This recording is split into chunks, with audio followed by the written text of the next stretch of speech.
4 line की भूमिका में कवि जी लिखे हैं। शक्ति सामर्थ्य संतों की सीमा रहित, संत बाड़ी में अगणित छुपे राज होते, सिद्धियों से परे साधना में मगन, संत सद्गुरु दरस से सकल काज होते, संत सानिध्य मिलता बड़े भाग्य से, लोक परलोक दोनों अब सुधर जाते हैं, संत चरणों में सत सत नमन करता निर्झर, छुपे राज सारे उघर जाते हैं।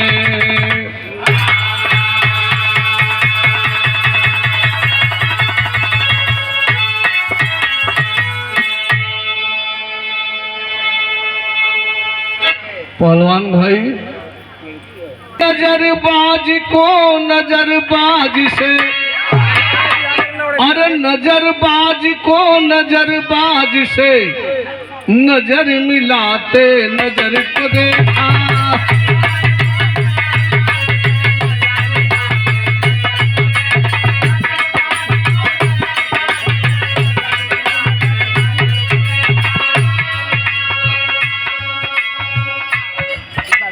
नजरबाज को नजरबाज से, अरे नजर मिलाते नजर को देखा, नजर पड़ी जब नजर के ऊपर नजर चुराते नजर को देखा,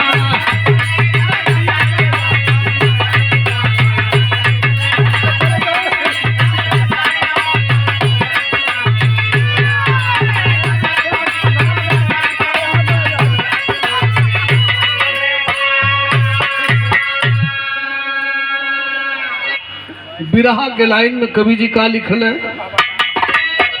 कि जग कहता है वेद की लेखा, दुनिया यह बतियावल कि जग कहता है वेद की लेखा, और संत कहे जो नजर से देखा,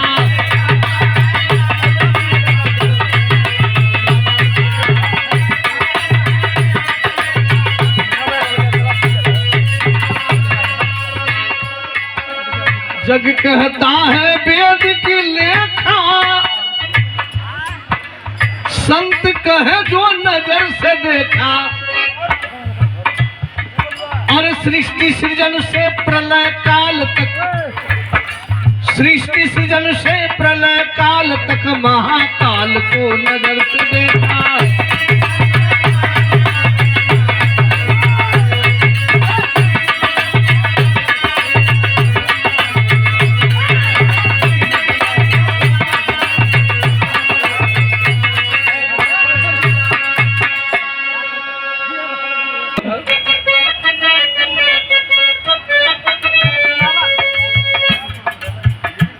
एक संत चले घूमने,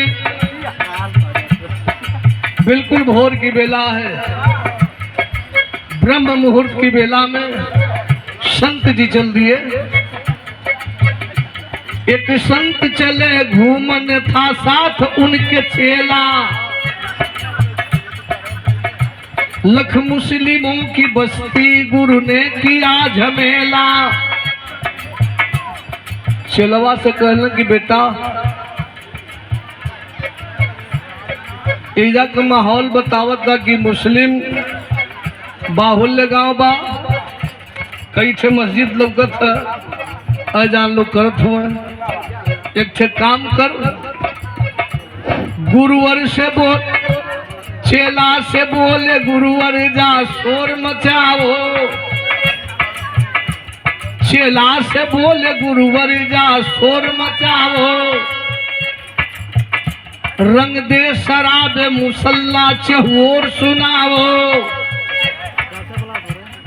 शुरू हुआ है चेला पागुरु या देश में, शुरू हुआ है चेला पागुरु या देश में, दौड़े सभी मुसलमान भारी आवेश में।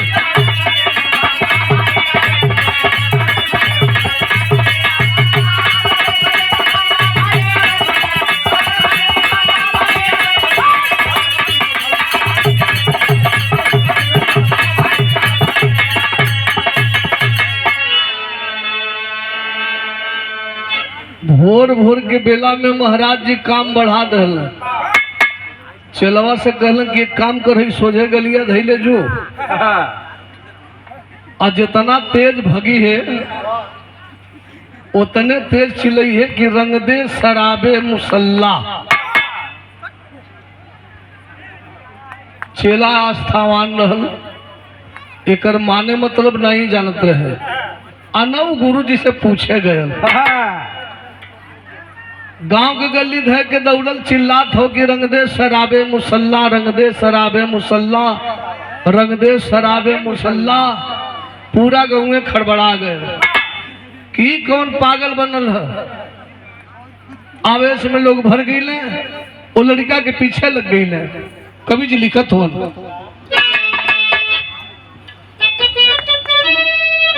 कि धावेले के लठिया के, धावेले के लठिया के, अरे मारा घेरी पपिया के, नह के नपाक कर धर्म के चादरिया। जनवा बचावे बदे चेला ते ही छनवा हो, भाग के लुकाइल बाटे काजी के बखरिया। सुनल जब बतिया के, अरे काजी वही बखतिया हो, देखबा शिष्य के लिया के गईले गुरु के कागरिया। शिष्य के लिया के गईले गुरु।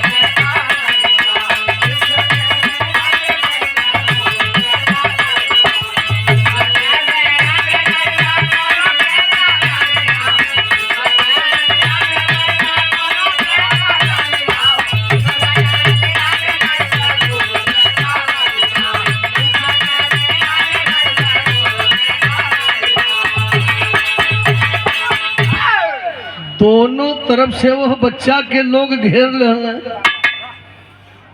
कौनो विकल्प समझ न आयल। सामने जो उन घर के बाड़ी खुला बाई में हेल गए।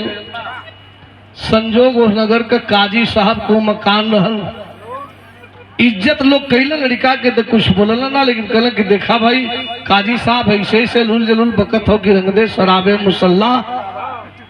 कहल बेटा ऐसा काहे बोलत हुए, कहाँ गईला भैया, ई कहाँ गईले, इतवार संपत्ति है ना, मशीन है। आए अच्छा, मतलब दूर रहबा तो ठीक रही, हम सटाई तो दिक्कत हुई यार। तो केहू के तो सट्टे के चाहिए, तू भागल अथवा तो हम का करी बोला। बैठा आराम से बैठा, कहीं दिक्कत होके तो के संभालना। एकर मतलब जाने ले बेटा कलश की नहीं, रंग दे शराबे मुसल्ला का अर्थ तो के ना पता हो कल ना, काहे घूम घूम कर गौआ में दौड़ दौड़ के कि रंग दे शराबे मुसल्ला, रंग दे शराबे मुसल्ला। कलश लड़कवा के हमारे गुरु बाबा कलन कि गौआ में दौड़ के ये बताओ, आम गाँव में दौड़ के बतावत थी कहाँ हुआ गुरुआ, कहो पीपरा के पेड़वा तर बैठल हुआ। काजी कहला भाई बच्चा के गलती ना है, ना समझबा बालक हो, गलती कुल गुरुआ कहो, गुरुए कहोलस ते कहत हो। लड़का के लोग लेके गांव घर के आदमी पहुंचल साधु जी के यहाँ। कहल कि महाराज ई तब बालक हो, ई ना बुझत हो कि रंग दे शराबे मुसल्ला का अर्थ का हो, लेकिन आप तो बुझत हुआ। कहल कि तुहार कहे के मतलब का हो, काजी कहला कि सुना, एक कहे का मतलब भी है कि रंग दे शराबे मुसल्ला का अर्थ हमन एक जानत थी। का कहलन है कि मुसल्ला वो चादर होले, मुसल्ला वो चादर होले, अरे जहां पर नमाज होले। एक मुसलमान जिस चादर पे नमाज अदा करता है उसे हम मुसल्ला कहते हैं। अतु चेला से कहवावत हुआ कि मुसल्ला वो चादर होले, और जहां पर नमाज होले, रंग दे शराबे कही के देता बाला गरिया।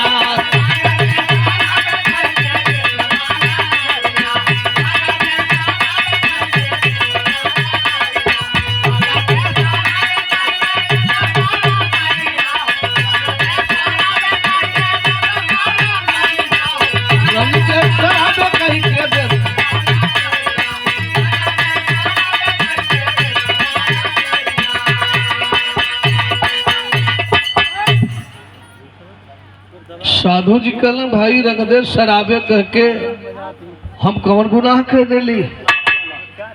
कल काहे एगो धर्म के चादर के तू शराब में नहवावे कहत हुआ, गोते कहत हुआ, दागदार बनावत हुआ, गलती तो हर ना हो। हंसे लगना संत जी, आ हंसते लोगन से बतावत हुआ। गीत तने बड़ी जगह ही लग गई।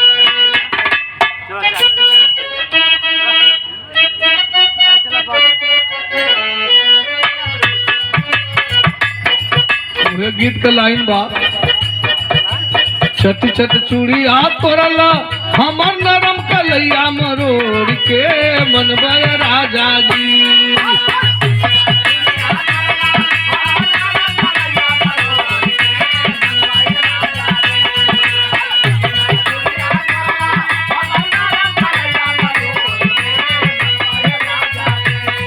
अरे मनबय राजा जी, अब का खाटी कपाटी तोड़ के मनबय राजा जी।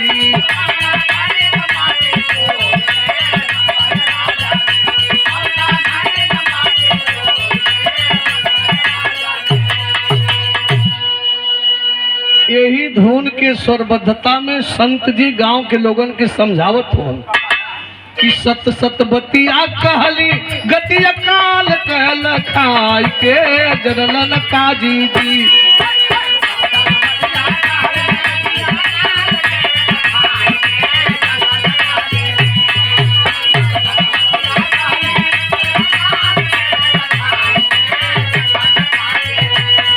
और जनलन काजी जी गोसिया के जनलन काजी जी।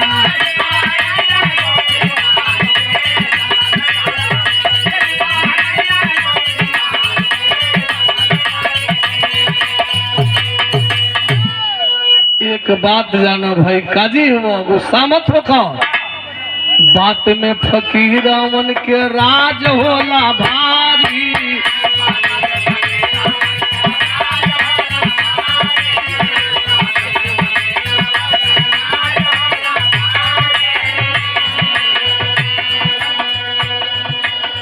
साधु संत महात्मा फकीर के बात में भैया बड़ा राज छुपल होला, गुस्सा मत करा।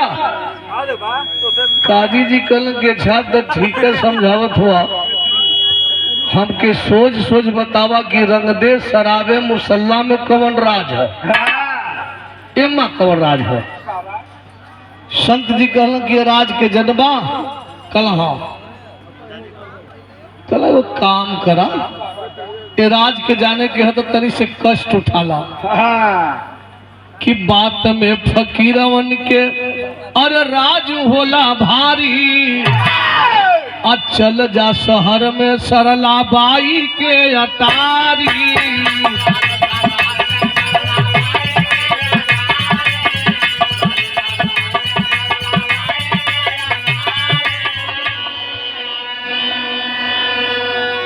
शहर का मशहूर तबायफ का नाम साधु धैला। कल शहर में सरला बाई के कोठा पर चल जा, ये तोहरा समझ में आ जाई कि रंगदे शराबे मुसल्ला का अर्थ का हो। अगर रंगदे शराबे मुसल्ला का अर्थ जाने के हो तो तोहे सरला बाई के कोठा पर जाए के पड़ी। काजी अचंभित हो गल के छत यही लगल इहो बता दा कि ओहिजा हमार कौन काम है। कल काम यह है कि सरला बाई के बिटिया जवान हो गई ले, ओकर नथ उतराई का रस्म आज पूरी हुई। बड़ा बड़ा लोग आई हैं आ हम तो कहते तो हम चल जा। एगो काम करिहा कि नथ के कीमतिया दे द संगतिया वही जतिया बचाई के जलन काजी।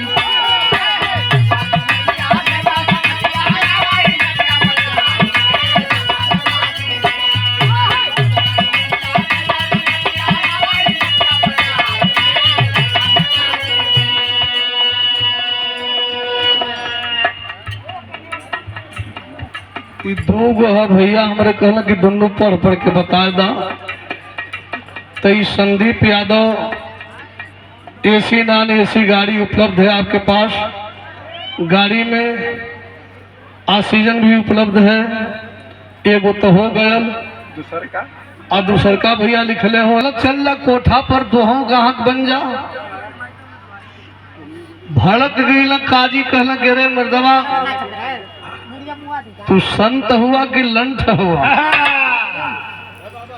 और जिसे तू संत आदमी हुआ वही कर से हम काजी हैं, हमहू पवित्र है तू पवित्र हुआ।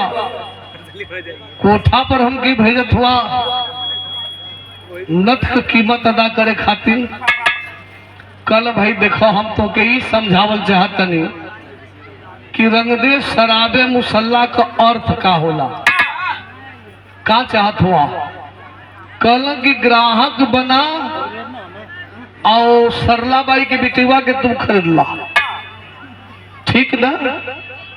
कल हमसे तो न होई, कल काहे ना होई।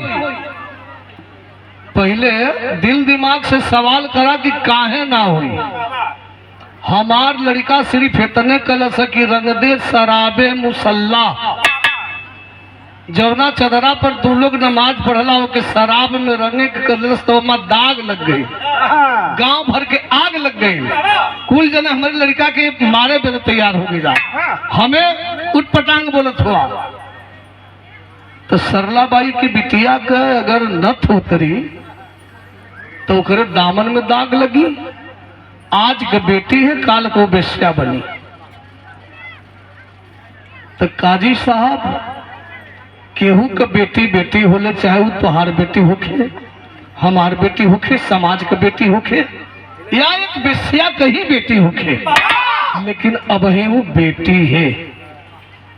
तही नमाज पढ़ला चदरा के तो की चिंता बा और ओकर चिंता ना है कि एगो बेटी के दामन में दाग लगी। अरे सोच सा सवाल है, तने विचार करा। गीत कौन लगत है जा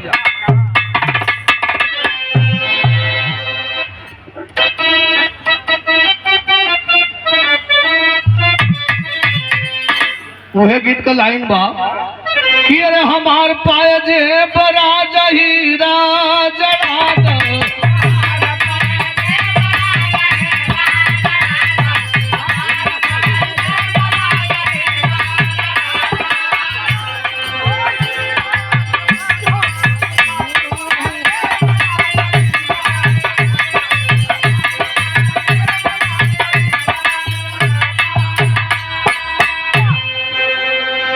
मोर झूलनी परुलनी ले लो रो।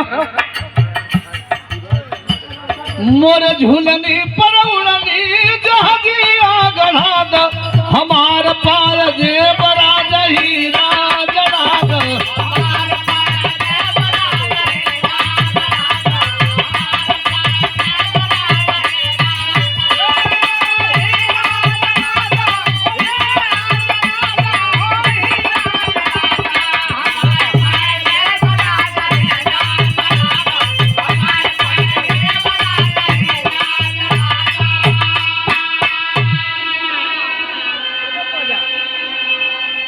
जौना चदरवा के दाग खातिर हमारे लइकवा के मारत हुआ लोग।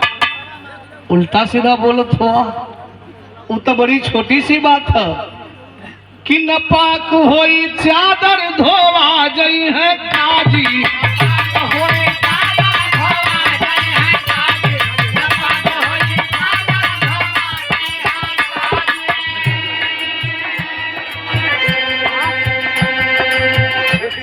और छूटी छोड़व लेना कि भला छूटी छोड़व लेना दामन के दागी, नपाक होई चादर धोआ गई है काजी।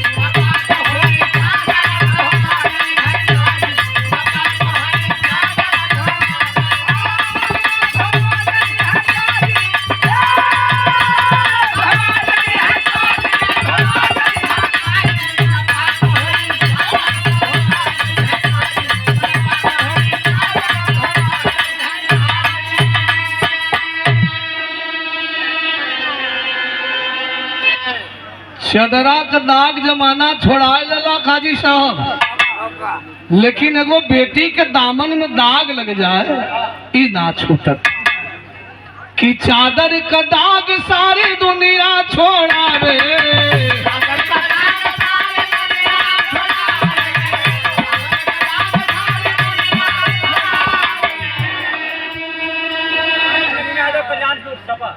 कल्याण का दाग सारी और दुनिया छोड़ावे, लेकिन दामन का दाग कबो छूट नहीं पावे।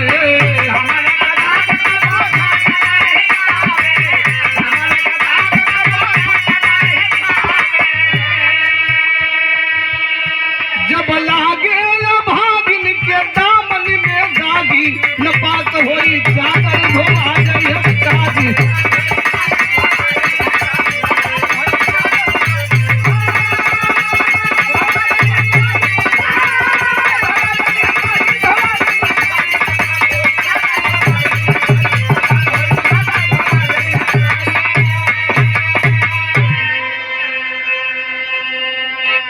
चदरा का दागी छूट जाई काजी साहब, करा खातिर परेशान मत हो का। एगो बेटी का दामन दागदार न होखे, उम्मा दाग न लगे, ए पर विचार करा। काजी के संगे गांव वाला लौट गई ना, बतियावत हो गया सधुइया ठीक बात बतियावत ठीक।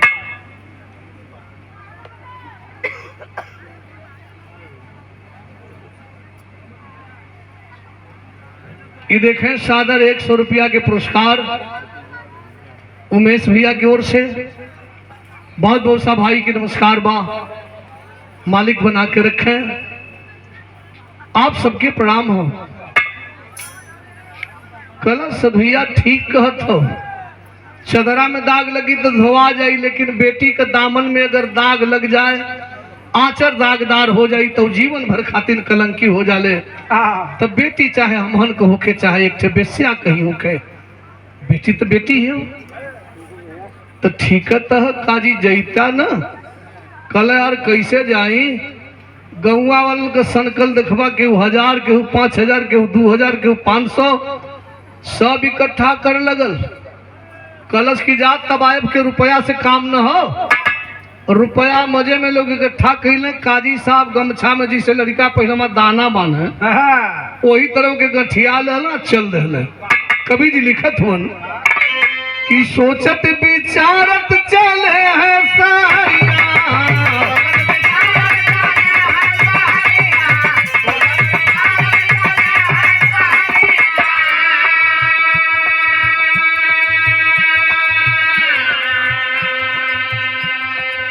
कि हमरे गुरु आग्राहक बने जाके सरला दुवरिया।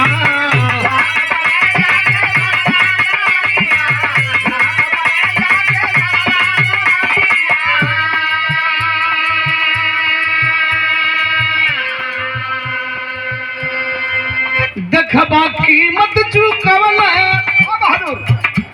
और कीमत चुकवल जवन सरला माली न बात होई चादर धोआ गई।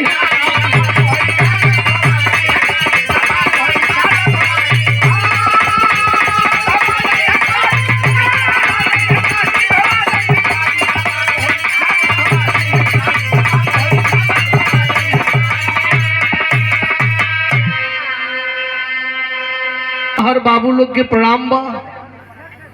सरला बाई के कोठा पर काजी पहुंच गई ना, लोगन का लाइन लगल है, ग्राहक बड़ा हुआ।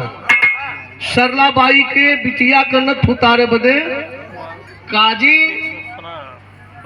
मूड़ी गोतले सीधे सरला बाई के पास गई ना, झोरी खोल के कुल रुपया फैला दल। कल के हिल्ला अगर ये कम पड़े तो हम खलिता में हाथ पेशी। सरला बाई अचंभित बा, काजी साहब के देखत थे तो मैं रुपया फैलल बा, रुपया के देखत थे। कलश की ऐसे केहू ज्यादा कीमत दे ही तो भाई अब के कीमत दे, सब साइड हो गल। काजी साहब को डिग्री हक हो गई।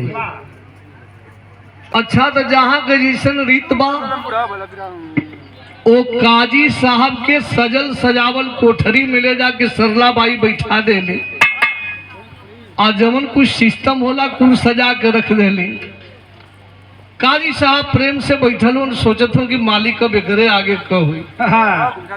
तबले कुछ पल बाद सरला बाई अपनी बिटिया के बिल्कुल अप्सरा की तरह सजा के अब वही कोठरी में प्रवेश करा दलस, जौना में काजी बैठल हूँ। एक टक देखत हो, कल कि वाह वाकई सरला बाई की बेटी तो बहुत सुंदर है। शायद यही कारण था कि लोगों का हुजूम लगा हुआ था, बड़ी सुंदर है सरला बाई की बिटिया। सोचत सोचत भावना अंकुरित होखे लगल, कबीर लिख दिलन। हमरे का लिखल है?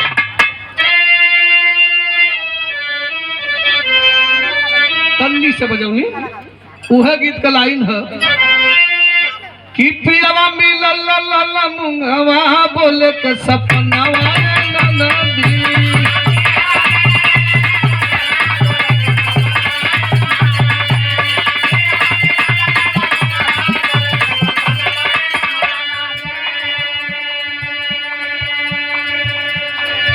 अरे आई गई काजी के समहनवा, आई गई काजी के समहनवा, सजी के मयनवा ए मितावा।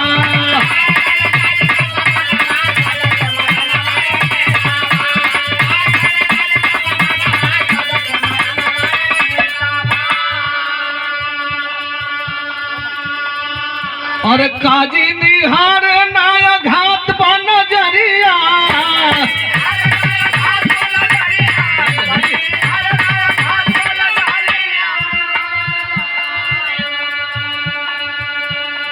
घरवा में उतरल आकाश के जरिया।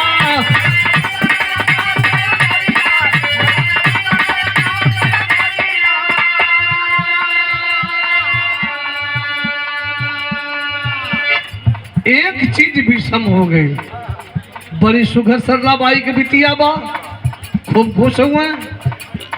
विषम का भयल, और झर झर बरसे नयनवा, काजी के समहनवा ये मितावा।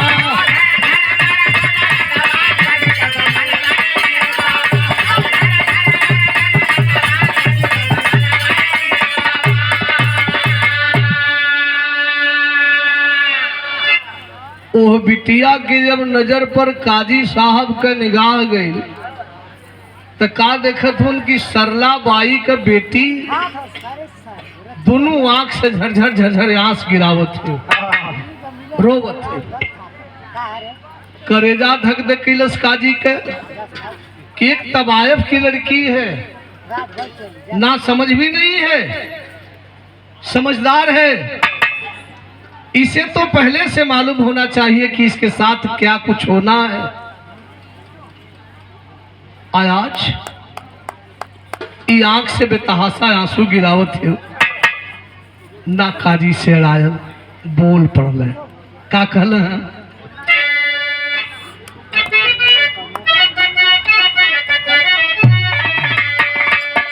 कि अरे रोवाई देखत छाती फट गई, काजी सजल आंख से बोले धीर बधाई रे बधाई।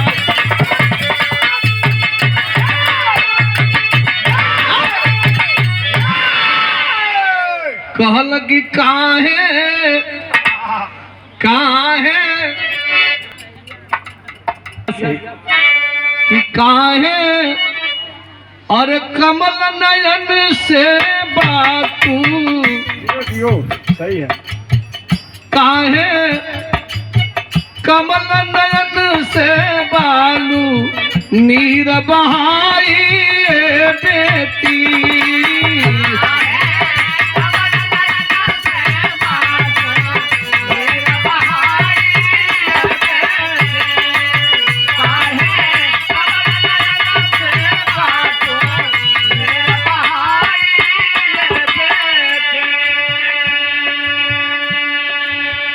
काहे कमलयन से बाटू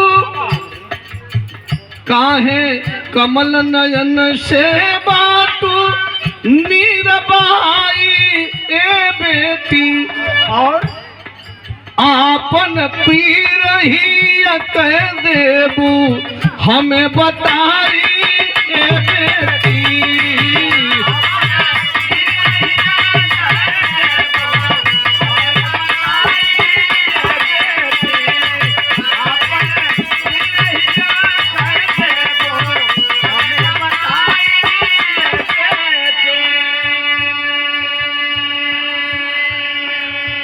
काजी कहलन कि रे बिटिया क्यों रो रही है, क्या कष्ट है तुम्हें।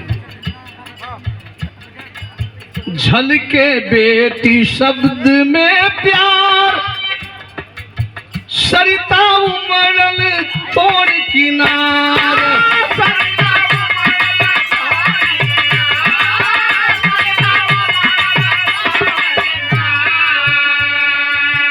गिरली बाबू कही के ना हो, गिरली बाबू कही के चरणों में भराई बेटी।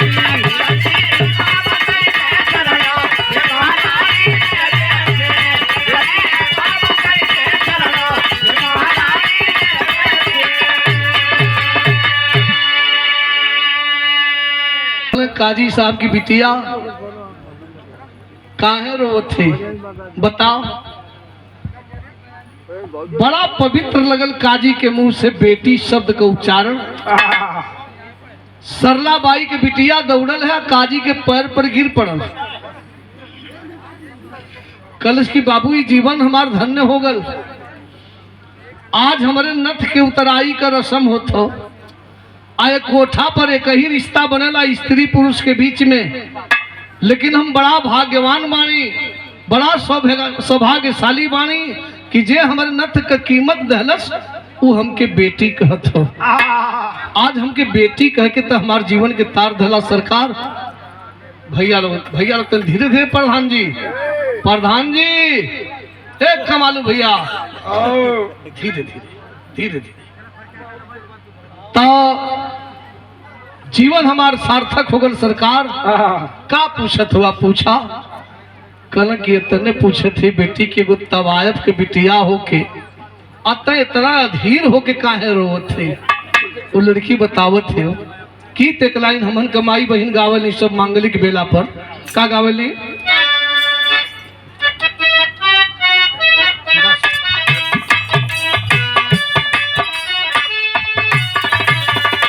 उहे गीत का लाइन है और झझरे मारौआ जल छावई है ये बा लागी दाम दुआ के धाम हो।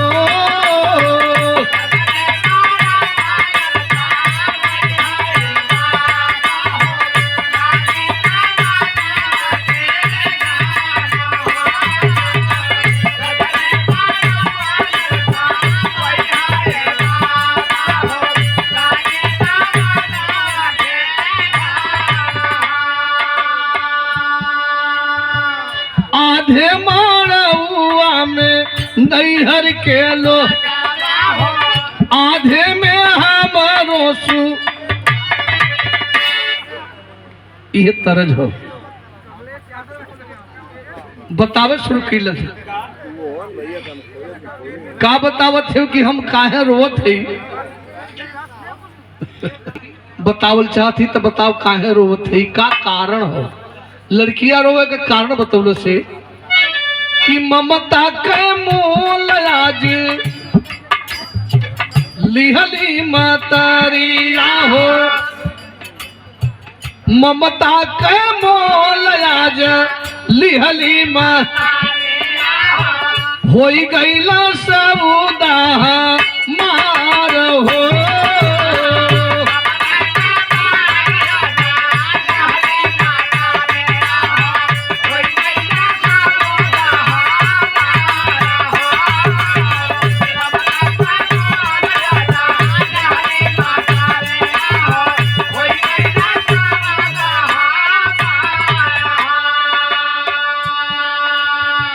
ए साहब, माई बाप का ममता बिकाऊ ना हो, लेकिन ऐसा ना भागी नहीं कि हमार माई हमार कीमत लगा दहलस। जितना हमार प्रेम से परवरिश करलस, जितना हमार देख रेख कैलस, कुल का कीमत चुका दहलस आज हमार सौदा कह। अब बार बार कहत हो कि तवायफ के बेटी है, तो हम तवायफ के बेटी ना है साहब, बल्कि हम हैं के कि 12 बारिश पहले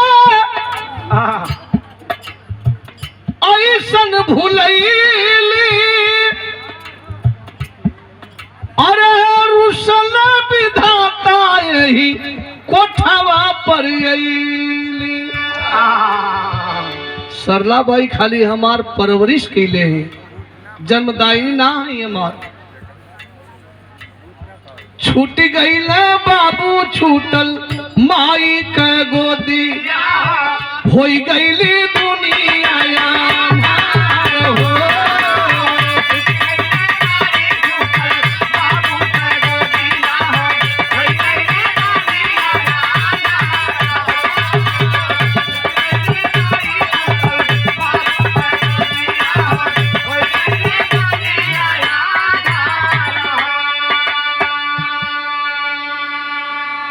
हमार जन्मदाता के और है सरकार सरला बाई, तब 12 बरिस पहले हमके पवली अलिया के बेटी ने और परवरिश के लिए दुलार दहली, लेकिन खाली दौलत खातिर हमार सौदा आज के दिली सरकार।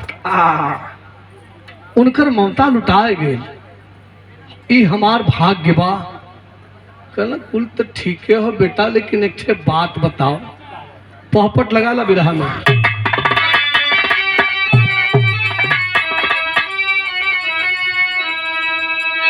और सजल आंख से बोले आंसू ढारी बेटी बतलावा, अरे 12 वर्ष पहले की गाथा सारी बेटी बतलावा।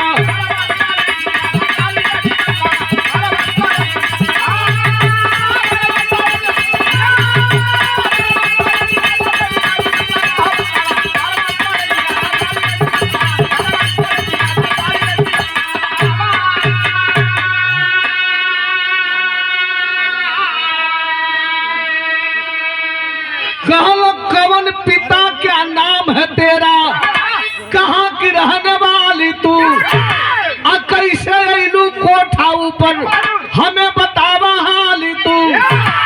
कवन जाति कवन कुल का फुलवारी बेटी बतलावा, अरे बची लाज जन गोवा हिम्मत हारी बेटी बतलावा।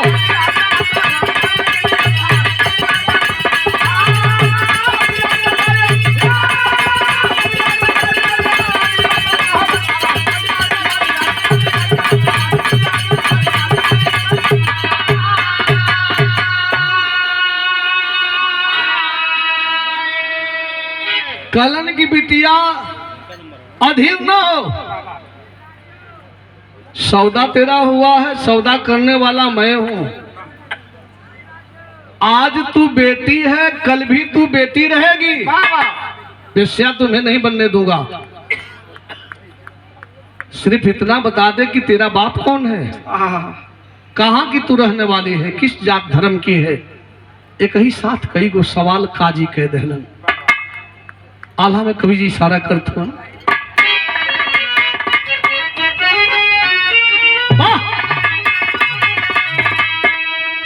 अरे पीर पराई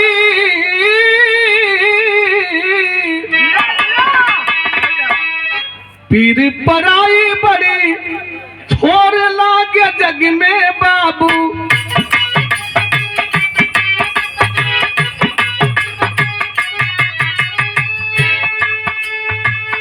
आवेले कूड़े डाला पर पिछवा की बात।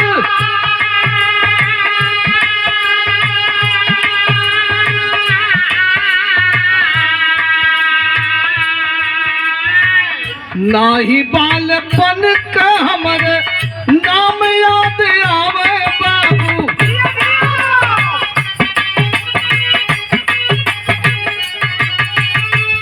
नाही हम जानी अपन धर्म और जात।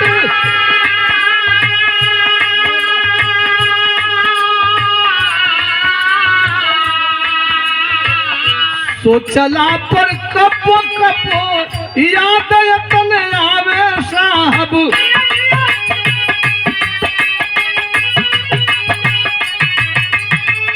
काजी साहब रहला हमरे बाबूजी कहात।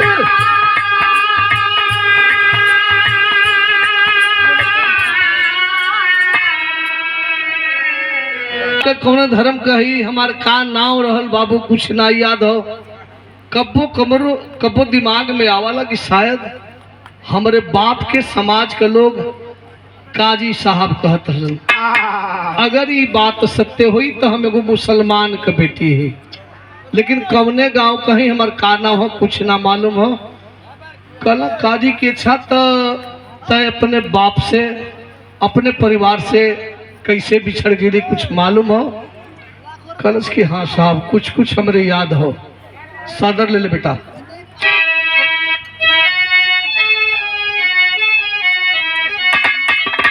अरे गोदिया में लेके पापा मम्मी संगवा में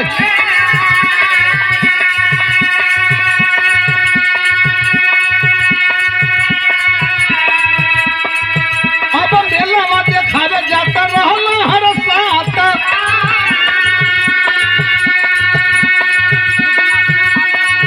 अरे छूटल टेशन वापस आता हमारा से। हम चारों ओर देखी बाबू माई न लखाता। अरे तबल नजरिया पर सरलात।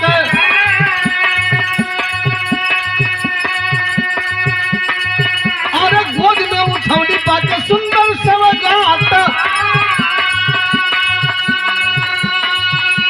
अंजुना रख के गईली कोठा पर पलनवा।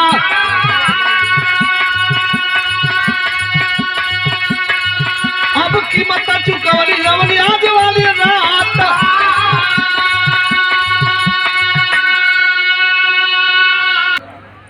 स्टेशन पर अपने माई बाप से हम छूट गईली। सरला बाई वही से हमके उठा के लिए ली। हमार नाम रखले अंजू। हमार माई बाप हमके का कहतन साहब ही ना जानी। आंख से झरझर झरझर आंस काजी की गिरत हो। सरला बाई के बिटिया कलश की साहब हमार बात सुन के आप दुखित हो गईला। काजी साहब सब्र करत करत करत करत बोल पड़लन है। का कहना खड़ी लगी।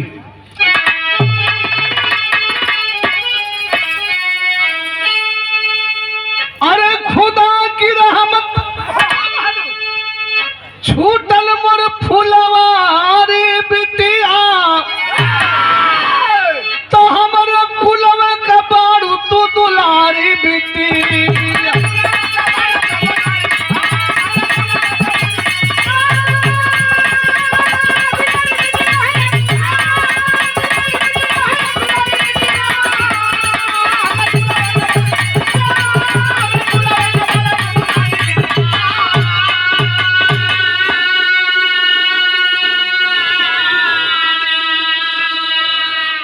रोत हुन काजी आंस पोछत हुन बतावत हुन कि बिटिया उ बदनसीब काजी तोरे सामने हुवन।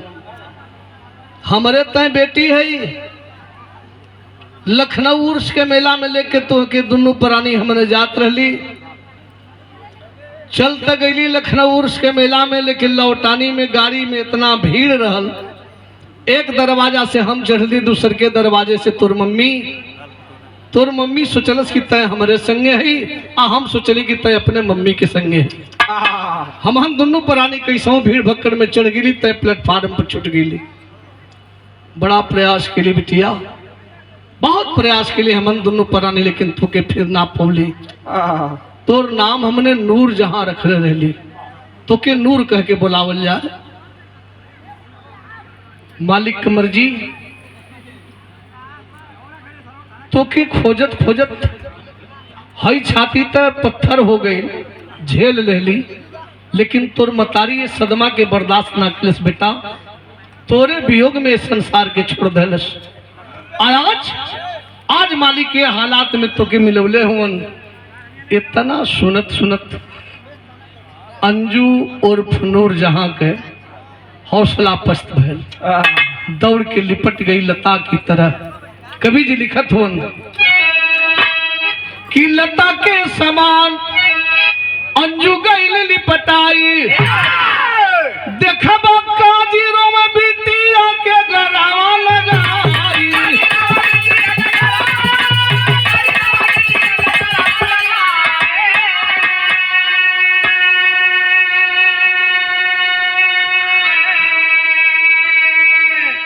हमारे गार्जियन अभिभावक हैं, आप हमारे गुरु हैं, मार्गदर्शक हैं, बड़े भैया पुजवर सीताराम यादव जी, आपकी तरफ से पुरस्कार आया है, बहुत बहुत सा प्रणाम आपको।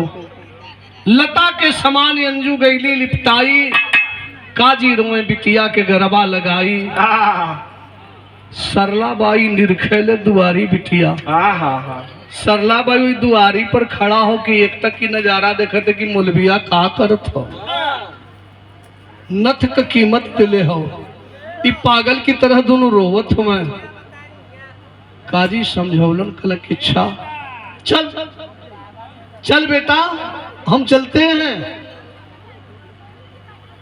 अंजू और नूर जहां के लेके चलना, काजी तो सरलाबाई दोनों हाथ फैला देली, कली सुना सुना कहाँ ले जतवा, एकर नथ उतारे का कीमत हमके दिले हुआ न, तुहार ड्यूटी इतने तक है। अब तू नथ उतरला या रात भर रामायण पढ़ला, उसे हमार मतलब ना हो, लेकिन एके तू ना ले जीवा। कल काहे ना ले जाओ, ये हमारी बेटी है, कलश की नहीं भूल जाइए कि आपकी बेटी है, सरलाबाई की बेटी है। मैं इसे पाया हूं, मैं पाली हूं, आपने खो दिया था।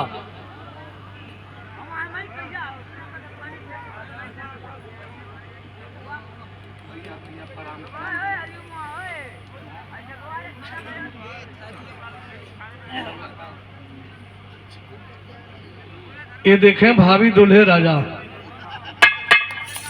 नीरज बाबू की तरफ से इस सादर 500 रुपये का पुरस्कार और पुष्पहार प्राप्त हुआ है। बहुत बहुत सा धन्यवाद। मालिक से निवेदन बा कि जवनी रिश्ता का डोरी जोड़ल जाते, मालिक के मजबूत बनावे, नव दंपत अपन जीवन सुखमय व्यतीत करा लो, दोनों कुल खानदान का नाम रोशन करा, सकल समाज के प्रणाम हो। सरलाबाई कहली कि ना साहब ना ले जा सकला, कल कहाँ है, कल की हम एक परवरिश कैले ही, छोटी बुढ़ी से ली एक पाल के बड़ा कैली, ई सोच के कि जहिया ई जवान हुई वो दिन हम पुरान हो खब। समाज का लोग शरीर से घिनई है, तो हमार बिटिया जवान रही तो कमाई आ हम बैठ के, तो हमरे ये अवस्था कई सहारा है, तू कैसे ले जीवा। काजी बड़ा दर्द में कहना कि पागल, सरला सिर्फ रोटी के लिए जिस दलदल में धंस करके अपना जीवन तू नरक बना डाली। माना कि मेरी बेटी है, लेकिन परवरिश किया है तूने इसे माँ की तरह, तो रोटी और कपड़े के लिए इस बच्ची को दलदल में धंसाओगी, वही नरक का जीवन इसे जीने के लिए मजबूर करोगी जिस जीवन को तू जीती आई हो। क्या उचित होगा? रह गया सवाल रोटी कपड़े का, तो एक काजी वादा करता है कि जब तक तू जिंदा रहेगी, जब तक हम जिंदा रहेंगे, तुम्हें सम्मान की रोटी देंगे, सम्मान से कपड़ा देंगे। चल, जो काजी हिम्मत रखता है कोठे से बेटी को ले जाने के लिए समाज में, उस काजी के पास इतनी हिम्मत है कि एक बहन को भी ले जा सकता है। न जाने कवन जादू काजी के बात में रहल कि सरला बाई शहर का मशहूर तवायफ सारी संपन्नता त्याग दी, एक साधारण सी साड़ी पहन करके काजी के साथ चल दी। तो अपने बिटिया नूर जहां के और सरला बाई के लेके चलना है। गईला कहा? अरे अंजू के साथ लहल सरला बहिनिया, अदख बगीर पड़ला काजी जाके संत की चरनिया।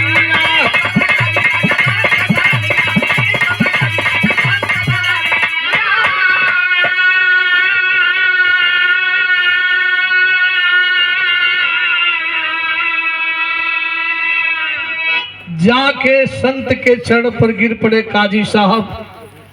मुस्कियात हो संत जी, कहना का हो? काजी साहब रंग दे शराबे मुसल्ला के अर्थ समझ में आयल। कला हाँ सरकार, समझ में आयल हमरे। सही कला कि संत फकीर के बात में राज होला। तो आज इतना बड़ा राज उजागर हो गया, हमारा जीवन जगमग हो गया प्रभु आपकी कृपा से। लिखना कवि जी, राज बात में रमन कहे बिहारी बिटिया, तो हमर कुलवा कबारू तो दुलारी बिटिया।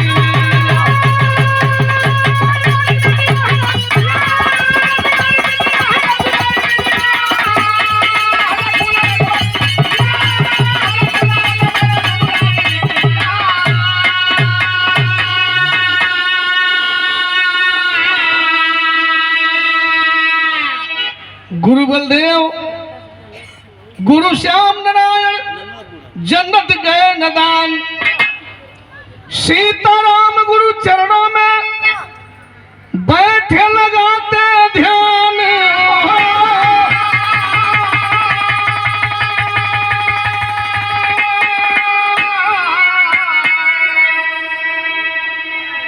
अब रोवाई देखत छाती फट गई, आशीष राम बचन जा